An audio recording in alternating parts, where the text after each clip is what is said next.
మిమ్మల్ని అవహేళన చేసేవాళ్ళు సమాజంలో ఉంటారు. నువ్వు అంత గొప్పవాడివి కాగలవా, నువ్వు అంత గొప్పదానివి కాగలవా అనేవాళ్ళు ఉంటారు.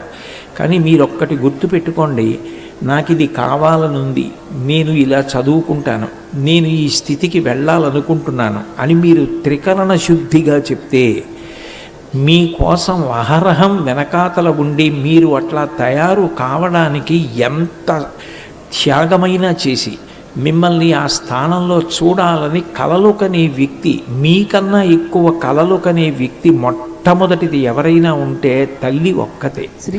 తల్లిని మించిన దైవం లోకంలో ఉండదు.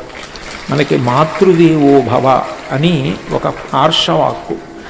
మాతృదేవో భవ అంటే అమ్మ రూపంలో భగవతి ఉన్నది అని, అంతేకాని అమ్మ భగవంతుడితో సమానము అని కాదు దాని అర్థం. మాతృదేవో భవ అంటే నువ్వు ఏ అమ్మవారిని గుళ్ళో చూసి నైవేద్యం పెడుతున్నావో, ఏ అమ్మవారిని గుళ్ళో చూసి నమస్కారం పెడుతున్నావో, ఆ అమ్మవారే నీకు అమ్మగా ఈ కుటుంబంలో తిరుగుచున్నది. అమ్మవారికి నమస్కారం చేస్తే ఎంతో, అమ్మకు నమస్కారం చేస్తే అంతే. మనం ఈ లోకంలోకి వచ్చాము అంటే అమ్మ కన్నా గొప్ప వ్యక్తి అమ్మ లేనినాడు మనం లేవు.